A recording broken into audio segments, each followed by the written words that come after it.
80% of Americans were like, yeah, bring those jobs back, like bring up manufacturing back, like this is really important.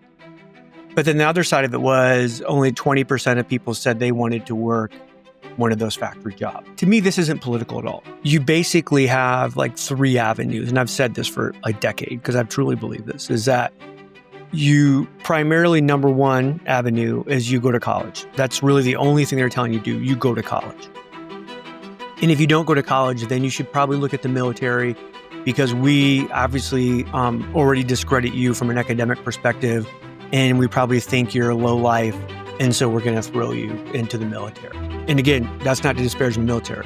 25% of the workforce I hire annually are vets. I am pro-vets, pro-military. And then the other part of this is really government support in terms of like what we've done to our manufacturing center in the Rust Belt and how we've really destroyed that level of job within the country. You see ghost town where there was a major manufacturing facility that supported that town, and you had this vibrant town and community and schools. And then, hey, we left and we went to China, we went to Mexico, we went to Taiwan, we went to wherever.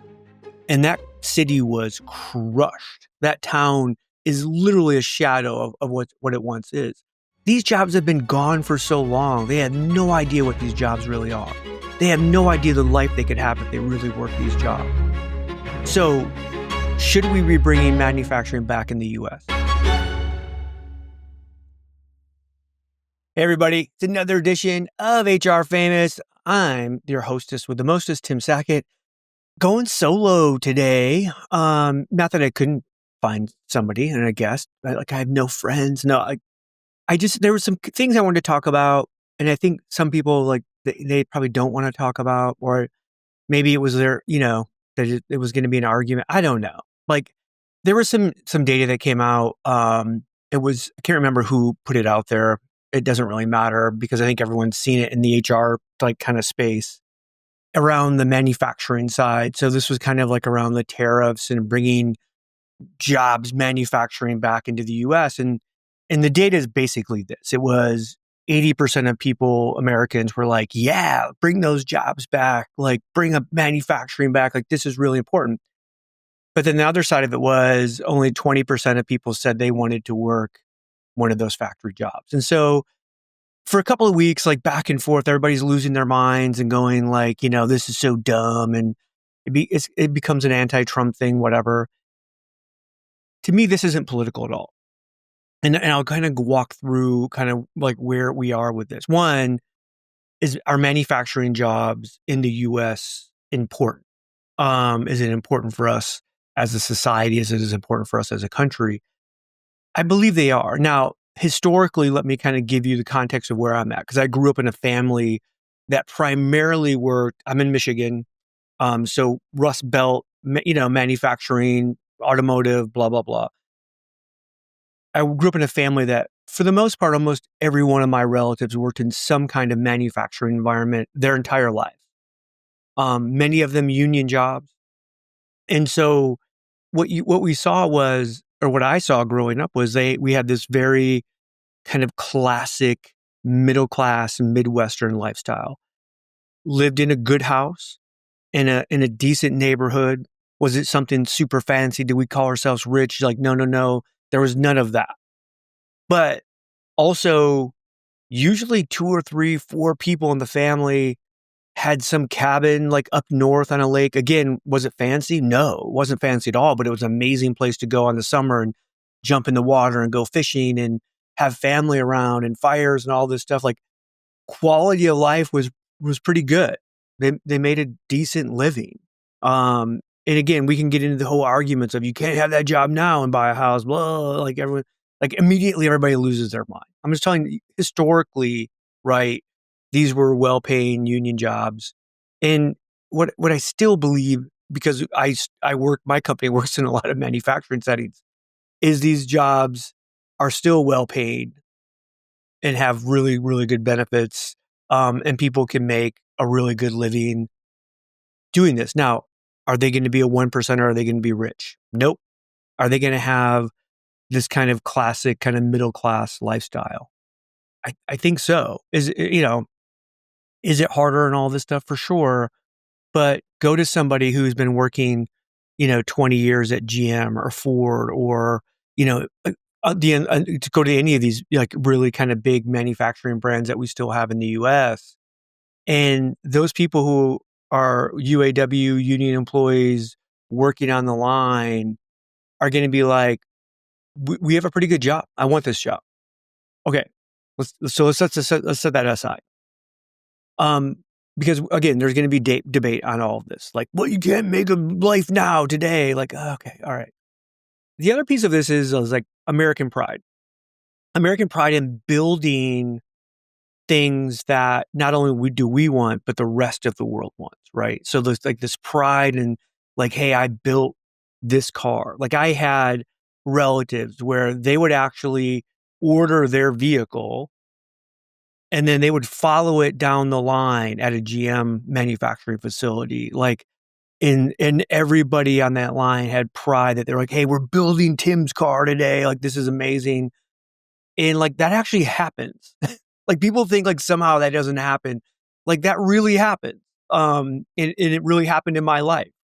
And so, but it's not just like General Motors. You have like Harley Davidson, like a worldwide brand within motorcycles that people love that brand, like New Balance. Like let's not even get into the textile, clothing, shoes, and like, oh, all these Nikes are made by 5-year-old kids in China. Like, I don't know the truth of any of that.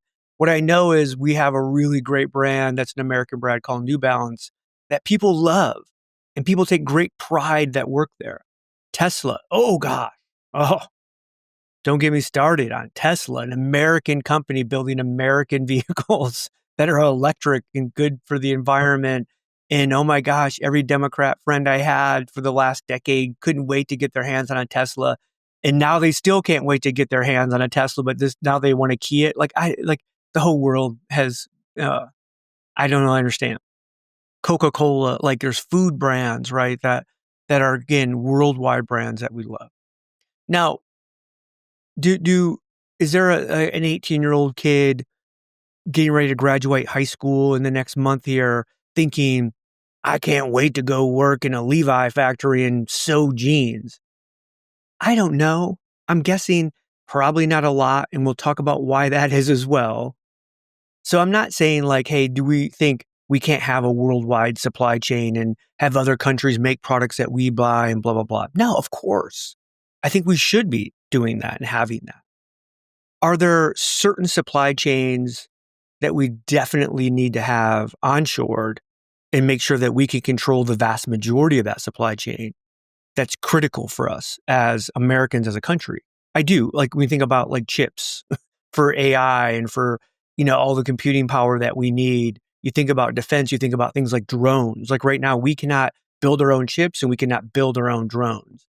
If you think about vehicles, not just cars, but I'm talking about military type vehicles, planes, tanks, blah, blah, blah. If you think about energy, like we need to be energy independent, because if we relied on most of our energy coming from somebody who potentially could shut that off to us and obviously critically like harm us, like that becomes problematic. And then pharmaceuticals. So I think when we talk about like onshoring, am I looking at going out and saying, we need to manufacture every single thing in the US? Like, no, I don't think so. Right. Because I don't I don't need like do I want to buy an American made like sweatshirt or t-shirt? Yeah, of course I would. Like, I love to support that kind of stuff in jobs within our country. But is it critical that every piece of like every t-shirt and every, piece of pants and shoes come only from American companies? No, I don't think so. Like, is every, piece of food that we get, everything like, no, I think there's all like, do I need TVs made in America? No, if I don't have a TV, my life's going to be fine. Right. So I think there's a give and take here on the supply chain thing of what manufacturing needs to come back and what, and all of this that we have. What I think though is that it really comes back to this question. Do you think Americans really want these factory jobs? And you're like, well, the data says, Tim, only 20%. Like, and I'm like, yeah, I understand. Today it says that. When I was in high school 1,000 years ago, like I had kids, like I literally had to walk by a General Motors plant on my way to high school. That's so now like that was my life, right? I literally walked in front of a General Motors plant to my high school. I could see from my high school, I could see the General Motors plant. And I had kids whose like their mom and dad, their grandparents, their aunts and uncles were on the line. And they would go like, "Hey, my dad's getting me a job at the plant. Like I'm going to graduate and then a week later I'm going to start at the plant." And they were like they were the happiest thing ever. Like this is amazing. The money I'm going to have, what I'm going to be able to do. And at 18 they were starting their career working as a UAW employee on the line at GM. And then today people are going, "Oh, well, you don't hear that today." And again, union jobs are a tiny part of the jobs that we have. Like again, but like it doesn't mean that it's always been that way, and it doesn't mean that we failed at manufacturing, and that's why we don't have these jobs anymore. Our jobs got offshore because we became addicted to these really low cost kind of products, and we opened up our trade, kind of routes in a way that other countries took advantage of us and are still taking advantage of us. And you can't. The facts are the facts in terms of dumping of products and state-run manufacturing facilities in other countries being able to be more competitive than us because of the labor laws and everything else. But it goes back to, why don't Americans want these jobs? And I truly believe and think that it's three prongs. First is public education. And you're like, here goes Tim. He's going to rip on our heroes, the teachers. I'm not. I think there's amazing people. I myself, as an undergrad, elementary ed, was in the profession. I think that field of work are called to it. And are there bad people in the field? Yep. Are there amazing people in the field? Yep. That's every industry. I'm talking about the overall concept of public education and what we've done over time.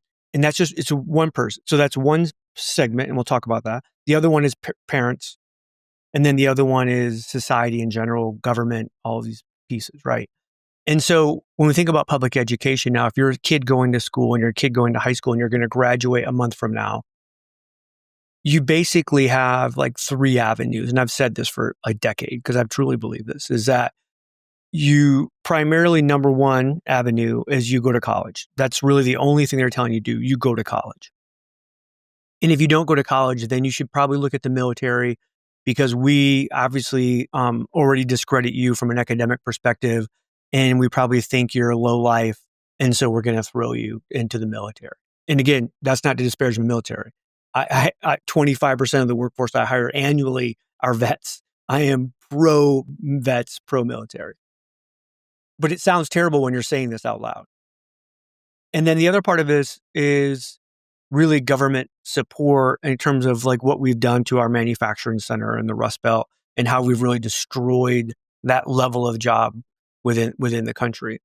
And it's society in general also believing that every generation should be better, quote unquote, better than the generation before them, which leads us to this concept of, well, if I worked on the factory floor, I want my kid to be better than me and work as management, or work in the offices, or get a college degree and not even work in manufacturing, or be a doctor. And then, and I've literally talked about this. Like, I know families where their oldest child is going to school to be a doctor, and the youngest, or, the next one's going to be a PA. And then all of a sudden one goes, oh, I want to be an electrician. And the family is literally destroyed by that. And I'm like, what is going on in the world where this kid can't go be an electrician, be an amazing person doing all these great things with her hands and helping build America better, blah, blah, blah. And like somehow they're looked down upon because of that. We've done that as society. So the whole public education thing is, so you're either going to go to college, you're either going to go to the military, or you're going to go to prison, because that's really what they make you feel. Is that like, if you don't go to college or you don't go to the military, you're going to get some low life job working at a coffee shop or working in a manufacturing facility. Your life will never go anywhere. And it's so awful that we are letting kids even believe this. Now, I'll go back to also on the public education side, is that everything we do behaviorally, all the classes we make them take behaviorally, it leads them to this belief as well as children, all the way K through 12. When I was in school, I was forced, and I say forced, like you had to take like a metal shop class, a woodworking shop, and automotive mechanics. Like there was electives, and you go, oh, Tim, you could have chose just to take computer electives. Like, no. In our school, you were forced to take a certain kind of elective, and then you could also take like other like computer electives or whatever, but you had to take some of these blue collar kind of skilled, semi-skilled kind of trade electives within the high school. Nowadays, people are like, oh, there's all kinds of programs like that. You're like, no. You send them to the alternative school. You send them to the kid that got busted for drugs and the pregnant girl. And then you go, oh, by the way, if you want to be a skilled trade person, if you want to be a plumber, a carpenter, electrician, pipe fitter, welder, you have to go to that school. And immediately the perception is I'm less than because of that. Like, why are you sending me to an alternative? I want to be an electrician. Math is important to an electrician. Like science is important to an electrician. And yet we've done this, right? For these. So we've killed the kids' options of jobs. Now, parents, again, we've talked about this as like in terms of like, we believe our children should be better than us every generation. But again, it's a never ending, it's not a never, there's a limit, right? There's a ceiling to what is that. So like if every like within a really small period of time, like 3 or 4 generations, what's the job I have left as a kid now? I can be either run a $1 billion company or I can be president. Like there's no other options if we keep leveling up. Like, and so here's the funny part to me. So when you go back to 20% of people want these factory jobs. See, this is wrong. I love like doing the voice in my head of somebody who disagrees with me. The problem we have with that is that these kids today, and I'm saying this as a father of 3 Gen Z kids, and also really trying to dig in and understand and talk to other Gen Zs, is they actually, and again, broad strokes about, generations, we do this all the time. But one of the broad strokes is, hey, these kids just want to work 40 hours and they want to leave work and they want to go enjoy their life. They don't want this hustle culture. They don't want to be, like, oh, I'm going to work 80 hours and I'm going to be rich. And they do want to be rich. But they want to work 40 hours and then they want to go enjoy their life and do what they want to enjoy and kind of have this really great sense of balance. And they're not necessarily into the hustle culture thing that you would say is like Gen X, maybe, older millennial, where we were brought up with this belief that, you have to be grinding 24/7 and the one with the most money at the end wins. There's a lot of this generation that doesn't believe that, which I'm like, well, then these jobs would be amazing, right? Being a plumber, being an electrician, being a pipe fitter, being a welder, being working on the line and moving your way up, right, into other technical roles. Like those jobs are jobs. Like I actually had a friend of mine who actually had a PhD that worked on the line at GM. He's retired now. Retired young because he got the job. And he was one of the smartest dudes I've ever met. But like, and I would ask him, like, dude, how can you even live? And on the line, he's like, damn, like, I get paid really well. I have good benefits. I literally, there's not one thing from my job that I take home with me. So I put in my 7 to 3 shift, and at 3:15, I'm home. And for the rest of the day and night, I can do whatever I want to do that makes me excited about the world. And I can do that on the weekends. And if I want a little bit extra money, I can decide and I can opt in. Do I want to work some overtime? And he's like, this life works for me because my life isn't my job. And yet so many of us over the last 2, 3, 4 decades have turned our life into our job. So many of us had fathers, grandparents, mothers, like family members. We were like, their entire world is their job. That's how they define themselves. And so my hope is that we have this younger generation coming up that is like, hey, my life isn't my job. I can do many other things. I just want to work a job that I can make a decent pay and good benefits and live my life. And again, I know the other side of this, right? Is to say, well, wait a minute, those jobs don't pay a living wage and they don't give good benefits and blah, blah, blah. Fair enough. But that's not all, because I know people right now in my life that live in the neighborhood I live in that are on the line working jobs. And so you can't say that. Now, do we have manufacturing facilities out there that are taking advantage of people? Yep. Is there IT firms out there taking advantage of Indians and paying them less than wages? Yep. I can give you an example in every single industry where we're taking advantage of somebody. And again, that's why we have labor laws and in things that we do. So it doesn't mean that all of these jobs are terrible, awful jobs. It means that the jobs that left America and went overseas became terrible, awful jobs because usually they're working for countries that don't have the protections and laws and unions that we have. And so while those jobs were really good when they were here, and again, for those who are on the coast, you don't understand this at all. If you're in the Midwest and you drive through the countryside, you see ghost towns where there was a major manufacturing facility that supported that town. And you had this vibrant town and community and schools. And then, hey, we left and we went to China, we went to Mexico, we went to Taiwan, we went to wherever. And that city was crushed. That town is literally a shadow of what it once is. And I can drive an hour from my house in any direction and find those towns that were destroyed by manufacturing leaving the US. So do people want these jobs? They don't know these jobs. These jobs have been gone for so long. They have no idea what these jobs really are. They have no idea the life they could have if they really worked these jobs. So should we be bringing manufacturing back in the US? I do believe we should. In specific strategic circumstances, I believe we should onshore that entire supply chain or the vast majority of that supply chain.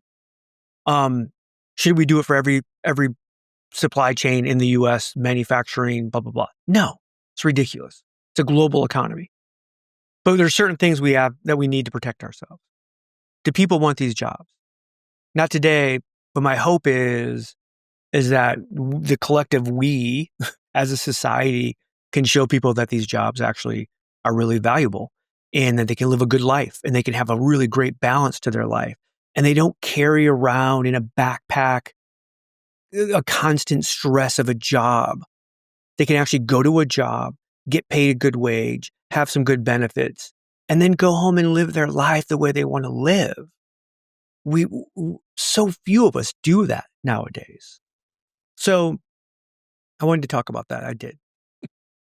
The other thing I want to talk about was, and this is a little bit shorter, I had somebody come to me this week that was outside of the HR technology industry, outside of the recruiting industry altogether. They were a technologist, VC. You see these people all the time come in, and they all think they can solve the problem of hiring immediately. But this person was truly like introspective of like, hey, I've been in this now, trying to run this now. And I'm like, this is really hard. I don't understand, like, why? And his thing was, why does every technology in our space start to become an all-in-one technology? Why can't you have a technology that just solves one problem really, really good? And that's all they do. And we love that product. And that's what we, keep buying. Right. And like if you think about like products like we hold in our hands, like an axe cuts down and chops wood really, really well. It's been doing it since the beginning of time. And then someone goes, you know what would be better? An axe with a phone on it. You're like, what? Like, I don't like, why? Well, because sometimes when you're chopping wood and then let's say you cut yourself, you would have to call emergency. So you should have a phone on your axe. And you're just like, okay, I guess I can see that. And like, we start adding things on and these features and they become like this, like you just use us and that's all you use. And it's an all-in-one kind of Swiss Army knife for technology. And he was really like truly perplexed by all of this. And it was regarding like hiring. And I see this, like, because I see the confusion in the marketplace right now when someone goes, well, wait a minute, what do they do? Is it an ATS? Honestly, I don't think there's any ATSs left in the world. I don't think anybody who started out as an ATS, and there's great products in our space that they still call themselves an ATS, and they do what they actually are still really good at helping us hire better. Talk about the greenhouses, the smart recruiters, the iSIMs, the levers, all the big HCM recruiting products. Like they're all designed with that. traditionally we call them an ATS, but they've added so many things in. They've added, marketing automation and CRM and interviewing and, assessment and matching and AI community, blah, blah, blah. Like, it's like all this. So like the buyer doesn't no longer understands what any of these really are.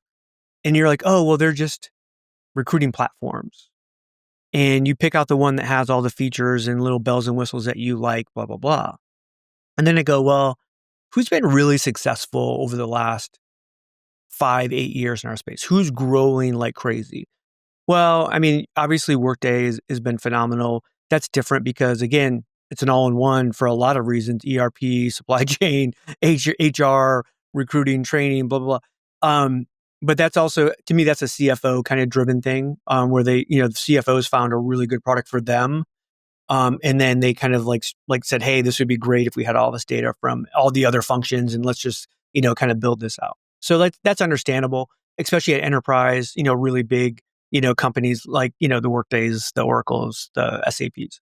When I think about but wait a minute, let's get into just recruiting software, who has really grown like a weed.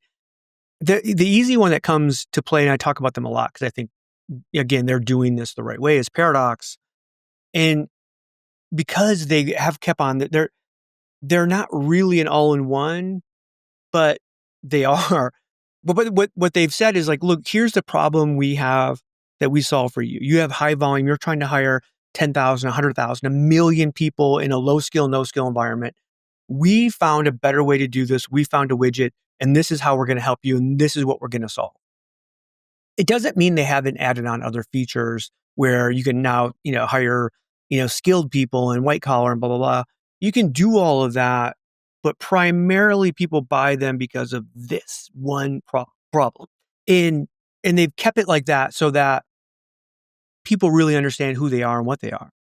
Because I'll tell you right now, I mean, I can put 100 logos. This all came out because Gartner did their Magic Quadrant, and they actually did it under recruiting platforms. I said ATS. They said, nope, it has to be ATS and CRM combined. It has to be global, blah, blah, blah. And they had 11 logos on the quadrant, which is a joke. I mean, it's a flat out joke. They missed 25 to 30 other products that really, if you were really trying to educate the buyer, you would have put other stuff on there and said, hey, by the way, here's what this is. Now, again, they're going to come back and go, Tim, you don't get it. This is really global and this is big enterprise. But they had logos on there that weren't that. But that's what they're going to claim, whatever. If they're really trying to help, you would go and say, hey, here's all of these. Now, again, so it's a recruiting platform, and there's so many that are out there, but the buyer is completely confused. Are you matching? Are you AI? Are you an ATS? Are you a CRM? Are you sourcing? Are you interview? And so I go back to the guy that asked me the question, and he said, Tim, basically, we're being forced to build out every feature for every person, because at the end of the day, you have to go back to the one pain point is look, recruiting is recruiting across every industry. I know you think it's different and that you're a unique butterfly, blah, blah, blah, whatever. You're not. Recruiting is recruiting. I have a job. I need to go find talent to fill that job. It's not rocket science. And so that's why every one of these products that gets built becomes the all-in-one product, because it's all a race to the same thing. How do I help somebody fill this job as quickly as we can with the best possible talent that we can? That's the problem. And again, Paradox, from a segment of your population, high volume, figured out, we actually think we have a widget that does that better than anybody else. And so far, everybody that I know that uses them is pretty good. They actually did it. And other ones are trying now to get in that space and do the same thing. And we have people on the white collar side as well doing the same thing of hey, here's how I think we can do it. But it's all a race to the same, which is why we see every one of these products kind of being built out as an all-in-one. It's because we're all racing to the basic same thing. Instead of just going, oh, maybe there's a piece of this that I can just do really well, and that's what we're going to do, and we're going to do it better than everybody else, and we're going to go very deep. It's hard to find really good point solutions anymore. So I don't know. I don't have the answer for that. It was something that came up that I thought was interesting because it's somebody outside the industry that was looking at this with a fresh set of eyes and just really couldn't understand, why does everything become an all-in-one? So hit me in the comments. Let me know what you think. Like and subscribe. That's the episode this week. Truly let me know if I'm way off base on the American manufacturing jobs thing. I would love to hear multiple voices on this. So that's HR Famous for today. I'm out. We'll try better next time. Thanks, everybody.